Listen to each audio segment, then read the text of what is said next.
Alrighty, yo, what is going on, everybody? It's your boy, Mr. DDG94 here, back with another reaction video. Today we're finna react to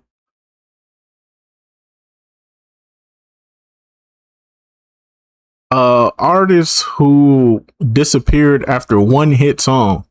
This is by those AI slop channels. Without further ado, let's get right into it. Yeah. Welcome back. Well, he didn't disappear after one song. This is terrible. Remembered come back to life. Okay, this is accurate. You know every word. You can sing the hook in your sleep, word for word, beat for beat, and you have absolutely no. Hey, Hurricane Chris had like 3 more hits after this. What are we talking about here? Hurricane Chris literally had 4 if you want to include the remix to this song. But dude had like 3 more hits after this, bro. What are we talking about here? He didn't disappear. Actually, 4 if we 5 if we being honest. Come on, brother.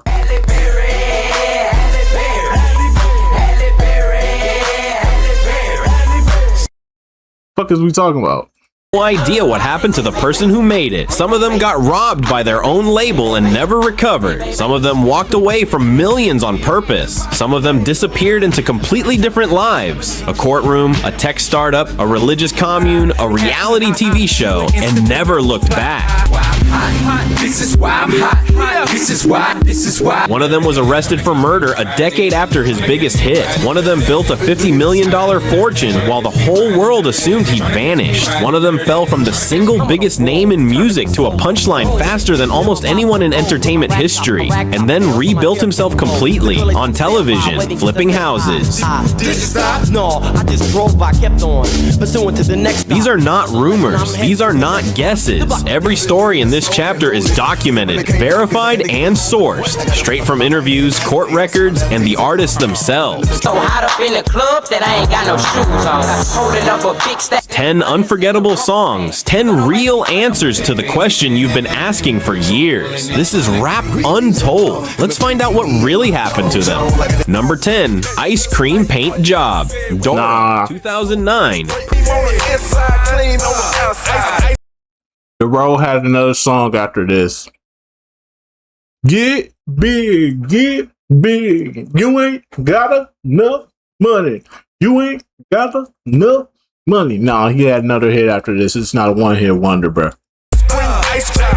Doran DeMarcus Doro was a high school basketball captain from Dallas, Texas, who started releasing underground singles in college on the side. After signing a distribution deal with E1 Music, he released Walk That Walk, his first real shot at a national audience. It did fine. Then he followed it with a song about something every Texas rapper takes seriously, his car.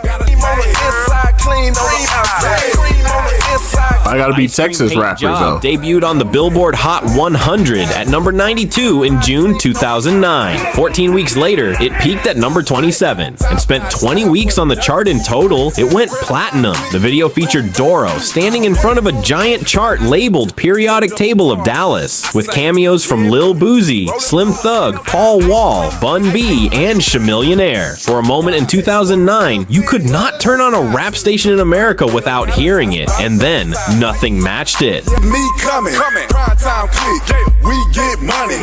Doro released follow-up albums. He kept recording, but Ice Cream Paint Job remains to this day his only song to ever crack the top 40 of the Billboard Hot 100. 2 remixes followed, one featuring Soulja Boy and Jermaine Dupri, another featuring Snoop Dogg and Nipsey Hussle, but neither captured the same lightning. Here's what makes Doro's story different from most one-hit stories. He never disappeared from music entirely. He kept the catalog going, kept performing, kept the song alive through commercials and nostalgia tours. But the radio moved on the way radio always does. And on to the next regional anthem, the next car song, the next Texas rapper with something to prove. Doro's Ice Cream Paint Job is still rolling, just not on the charts anymore. Number 9, This Is Why I'm Hot. Most definitely. 2007. ain't cause you not. This is why. This is Song trash, bro. Mims grew up in Washington Heights, Manhattan. His mother died giving birth to his sister when he was 13. His father had already died 2 years earlier. He grew up believing there were only 3 paths to success where he was from: basketball, rapping, or selling drugs. He chose rap, formed his own label called American King Music with 2 business partners, and got rejected by Universal, J Records, and Interscope before he had a hit to his name. I'm pretty sure they did. This nigga trash, bro. Try. Dope mean, the way you see me lean, and when I say I'm hot, my Then he released This Is Why I'm Hot in 2007. The song shot to #1 on the Billboard Hot 100. The labels that rejected him started calling. He signed with Capitol Records. The album Music Is My Savior went platinum on digital sales. For a few months in 2007, Mims was inescapable. On every radio station, every club playlist, every mixtape. in the car, I tell them all aboard. We hit the studio, they say they. Then the check came. Despite being the biggest song in the country, Mims has said the payout he received was a fraction of what the song actually generated. If there was anything I'd change, it'd be my education on music, he said Let a later. nigga In read that the contract. sense, he was scammed. His second album, Guilt, released in 2009, failed to repeat the success. He released one more mixtape and then walked away from the music industry almost entirely. Eat a bird, I could get it chopped. Trash ass You nigga. need, you know I. Here's where the story goes that nobody expects. Mims didn't fade into obscurity. He moved into Silicon Valley. In 2017, alongside his This Is Why I'm Hot producer and a manager, he built an app called Recordgram designed to connect independent artists directly with producers, cutting out the very industry middlemen who he felt had shortchanged him. This is why I'm hot. I'm hot cause I'm fly. You ain't cause you not. The app won a $50,000 prize at a TechCrunch competition. The man whose biggest hit was about being hot built a second career helping artists avoid the cold reality he lived through. Number 8, A Bay Bay. This Hurricane one is Chris, inaccurate as 2007. fuck. Hey baby, hey baby, hey baby, I'm in the club. Christopher Dooley Jr. grew up in an impoverished part of Shreveport, Louisiana. This nigga had like 4 hits that went, bruh. Hey Baby was the biggest one. The remix, if you want to include that one. What was the other one? Players Rock. Then it was a Drop and Give Me 50. Drop and Give Me 50. And then Halle Berry. Halle Berry. Halle Berry. Halle Berry. Yeah, this nigga had literally had like five bangers, bruh. That was playing on the radio. He started writing songs at 10 years old and performing in talent shows while still in elementary school. In early 2007, he released a mixtape that caught local attention and earned him a major label deal almost overnight. His debut single, A Bay Bay, built around a chanted hook and a clapping dance move, exploded nationally. Hey baby, hey baby. The song peaked at number 7 on the Billboard Hot 100. The music video has been viewed more than 30 million times on YouTube. His debut album, 51/50 Ratchet, rode the single to a moderate run on the Billboard 200. Hey baby, hey baby, hey baby, hey baby, I'm in. For a season, Hurricane Chris was one of the most recognizable new voices in Southern hip-hop. A follow-up single, The Hand Clap, performed respectably, but nothing after that connected the same way, and by 2015, he had stopped releasing music almost entirely. With a move. Hey baby, I'm in the club hollering, hey baby. Then his story took a turn nobody saw coming. In the early hours of June 19th, 2020, police responded to a shooting at a gas station in Shreveport. They found a man who had been shot multiple times. He died at the hospital. Hours later, Hurricane Chris was arrested and charged with second-degree murder. Investigators said surveillance footage contradicted his self-defense claim. He was indicted by a grand jury later that year. Hey baby, hey baby, I'm in the club hollering. Now you. After a trial that lasted more than a week, a Louisiana jury acquitted Hurricane Chris of second-degree murder and the stolen property charge in 2023, finding him not guilty on both counts. I'm bouncing through the crowd, bucking and hollering what's up, and I done fell out on. He has continued making music since, even appearing on a Justin Bieber track in 2025. But What? A Bay Bay is a song every party in 2007 demanded, remains permanently linked to a story far darker than anyone singing along at the time could have imagined. Number 7, Whoop, There It Is. Tag Team, 1993. the fact that my birth year is represented by this fucking song. Try. Man, fuck this song trash. This and the Tootsie Roll. Whoop, there it is. Let me see the Tootsie Roll. Yeah, get these songs up out of here, bro. DC the Brain Supreme. Glenn and Steve Roland Gibson were DJs in Atlanta's bass music scene when they wrote and recorded Whoop, There It Is in August 1992. No major label wanted it. A Columbia Records rep heard it explode in an Atlanta club and requested a copy for New York, and then went silent for weeks. Frustrated, Tag Team pressed 500 cassette singles themselves and put them in one single store at the West End Mall in February 1993. That same weekend, a historic blizzard shut down the entire city of Atlanta for a week. Tag Team sold out every single copy anyway, in 4 days, snowed in and all. Bellmark Records eventually picked it up. The song shot to number 2 on the Billboard Hot 100, sold over 2 million copies, and became one of the most recognizable hooks of the entire decade, still played at sporting events worldwide 30 years later.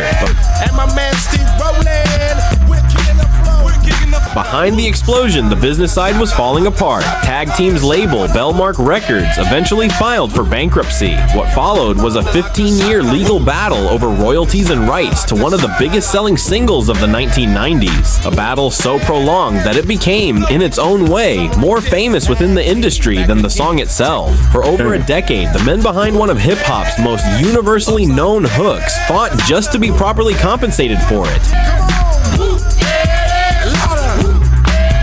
Here's the twist that makes Tag Team's story stand apart. They never fully disappeared, and they never gave up the fight. Decades later, after their music had been featured in a viral Gico commercial campaign that introduced them to an entirely new generation, Tag Team still tours and performs Whoop, There It Is at events around the world. Proof that sometimes the song outlives the label that tried to take it. Number 6, The Theme, It's Party Time. Tracy Lee, 1997. Tracy Lee grew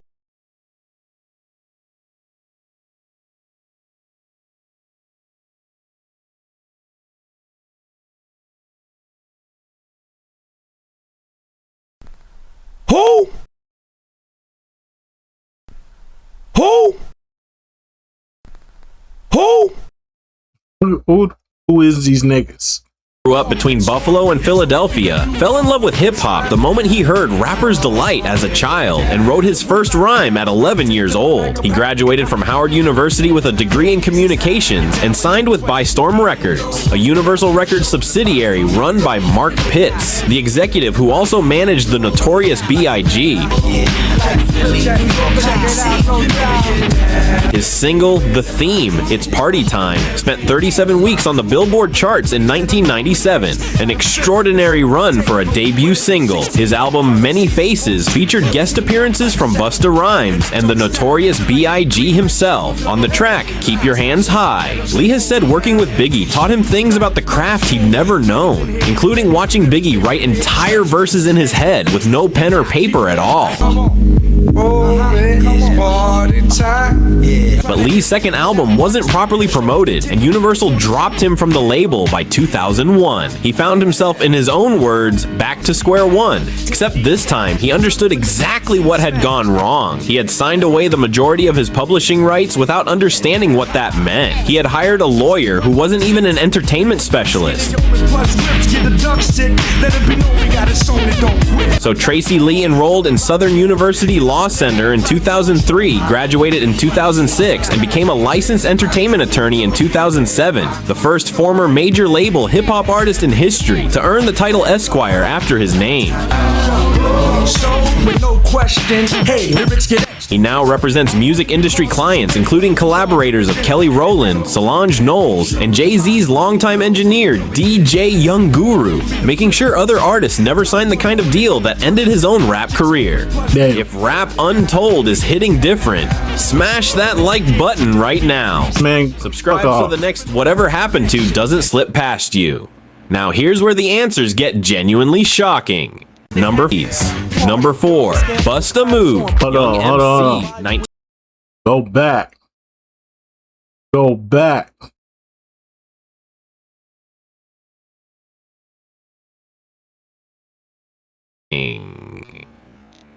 Number 8.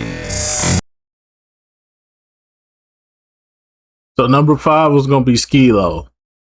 I wish I was a little bit taller. I wish I was a baller. I wish I had a girl who looked good. I would call it. Hey man, his album's still fire though. His album he dropped in that album he dropped back in the 90s, that shit was fire. I ain't gonna even hold you, bro.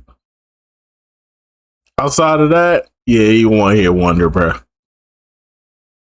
Number 4, Bust a Move, Young MC, 1989. And this shit trash too. I hate these type of songs, bro.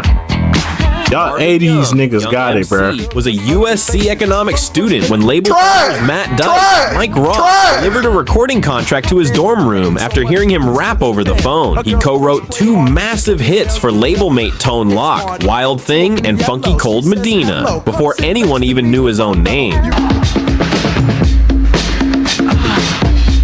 When it came time to write for himself, he doubted his own material would cross over to the mainstream. He wrote Bust a Move in 90 minutes on a school night in his campus apartment, fresh off finishing English homework. He never edited the lyrics. What you hear on the record is the first draft, released in 1989 with Flea from the Red Hot Chili Peppers on bass. The song reached number 7 on the Billboard Hot 100, stayed on the chart for 40 weeks, and won the Grammy for Best Rap Performance. Tell a funny joke just to get some play, then they try to make a move and she says no way. Then the story most people don't know about began. Look at the girl and your heart starts stopping. Following his massive solo success, Young MC left Delicious Vinyl, citing creative restrictions and disputes over changes to his album. The lion on the beach perpetrating a chance so that a brother with money can be there. The label sued him for breach of contract. The 2 parties eventually settled out of court. He signed with Capitol Records, but his momentum had already cooled. His sophomore album reached only number 66 on the Billboard charts. But unlike most names on this list, Young MC never truly disappeared. He kept performing for decades. In July 2021, he performed Bust a Move live during the halftime show of Game 1 of the NBA Finals. In October 2024, 35 years after his debut single, he charted again with a new song called Fun Part. Delicious Vinyl's own co-founder, Matt Dyke, became the subject of a 2026 book after famously disappearing from the music industry entirely. Young MC's story is the rare one on this list where the artist outlasted the very label that tried to box him in. Number 3, Ride It, Chamillionaire, 2006. Still like hit this smoke, police pull it right behind where we sitting low. Hey, Chamillionaire just found a way out. First, he got smart, got his money from the labels, and then he took that money, invested it into in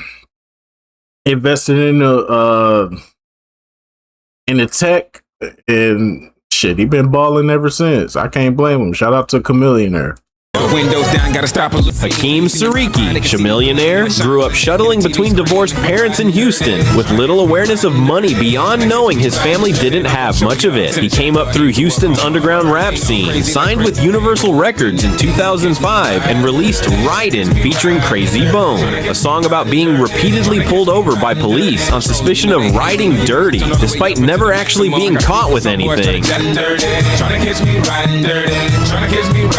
Ridin' topped the Billboard Hot 100 and won the Grammy for Best Rap Performance by a duo or group in 2007. His debut album went platinum. For a moment, Chamillionaire looked like the next decade-defining... Chamillionaire? Come on, bro.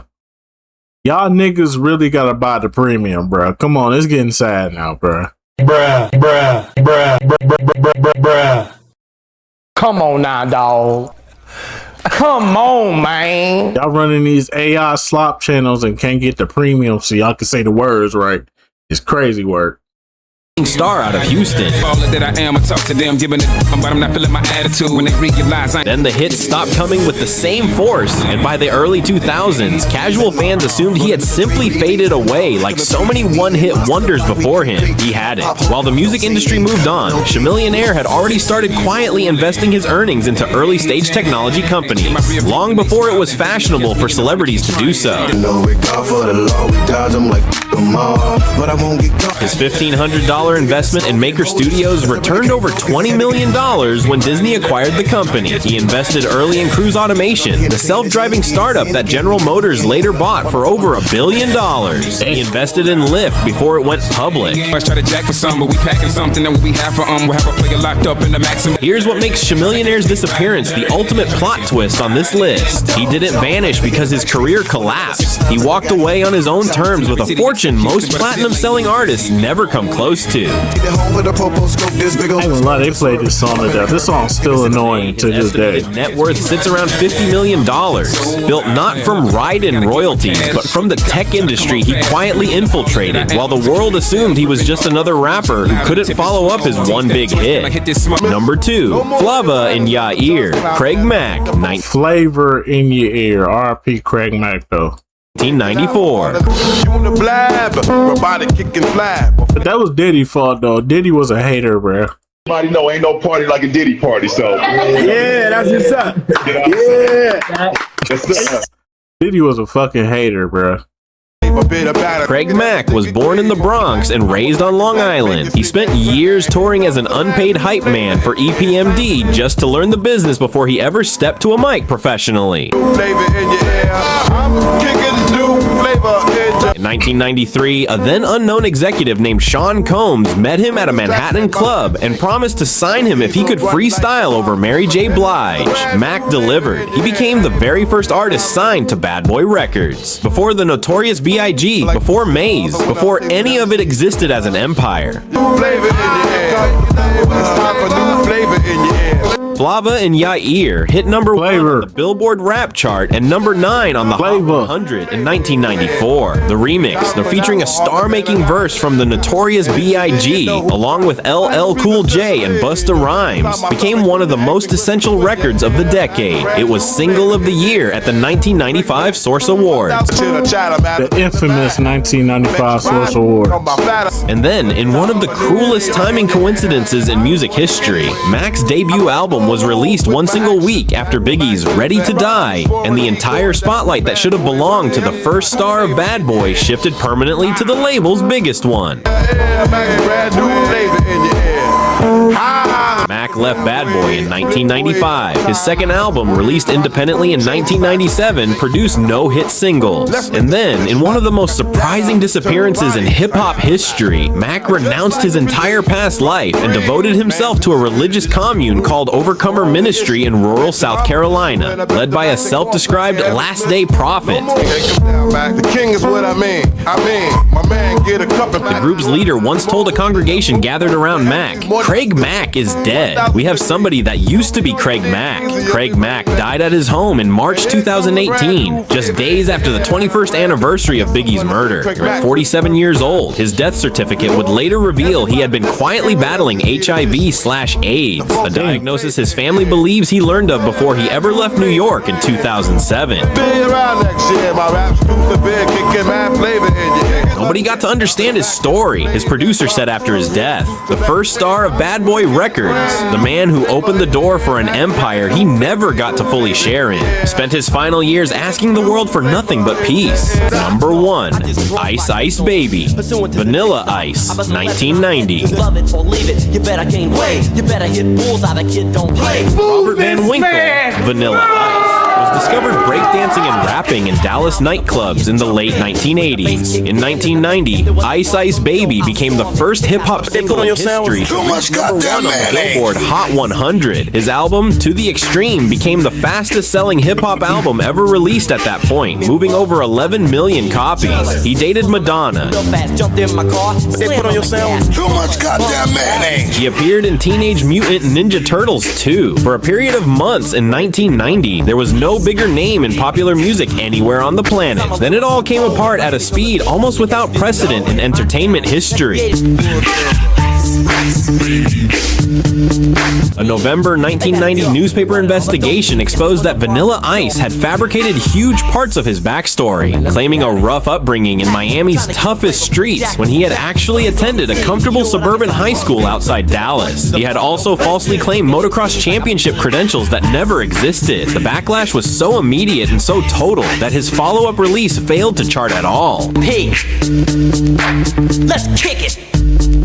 His acting debut, Cool as Ice, released in 1991 just as the backlash peaked, was almost instantly declared one of the worst films ever made. A legal battle over the uncredited Queen and David Bowie sample underlying Ice Ice Baby added further damage to his credibility. Collaborate and listen. Ice is back with my brand new invention, something. By 1994, struggling with addiction and depression, Vanilla Ice attempted suicide. He has said that a young, then unknown Tupac Shakur, who toured with him on early bills, was one of the people who personally encouraged him to keep going through the worst of it. Here is the final twist of the most dramatic collapse on this list. Grabs a hold of me tightly, flow like a harpoon daily and nightly.